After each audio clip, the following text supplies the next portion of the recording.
বাতিল হচ্ছে হান্নান মাসুদের এমপি পদ, এমনই বিস্ফোরক মন্তব্য করেছেন এমপি রাশেদ খান। নির্বাচনী হলফনামায় মিথ্যা তথ্য দেওয়ার অভিযোগে হাতিয়ার সংসদ সদস্য আব্দুল হান্নান মাসুদের এমপি পদ বাতিল হতে পারে বলে দাবি তার। সামাজিক যোগাযোগ মাধ্যমে দেওয়া এক পোস্টে তিনি দাবি করেন, একটি টেলিভিশন টক শোতে অংশ নিয়ে হান্নান মাসুদ নিজেই হলফনামায় অসত্য তথ্য দেওয়ার বিষয়টি স্বীকার করেছেন। রাশেদ খান অভিযোগ করেন, ব্যবসা বাণিজ্য ও আয়কর সংক্রান্ত সুবিধার কথা বিবেচনা করে আইনজীবীর পরামর্শে অসত্য তথ্যের ভিত্তিতে হলফনামা জমা দিয়েছেন বলে টকশোতে মন্তব্য করেছিলেন হান্নান মাসুদ। অথচ তিনি দাবি করেছেন তার কোনো স্থাবর সম্পদ নেই।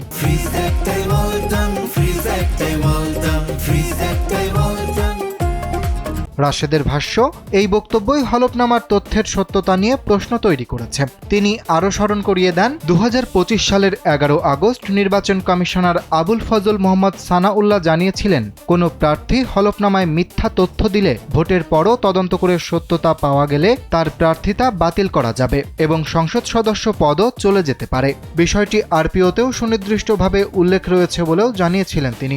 রাশেদ খান তার পোস্টে হান্নান মাসুদের আর্থিক অবস্থা নিয়েও প্রশ্ন তোলেন। তিনি বলেন, একদিকে ধার করে স্ত্রীর সেমিস্টার ফি পরিশোধ ও বাড়ি নির্মাণের বকেয়া টাকার কথা বলা হচ্ছে, অন্যদিকে হলফনামায় সেই বাস্তবতার প্রতিফলন নেই।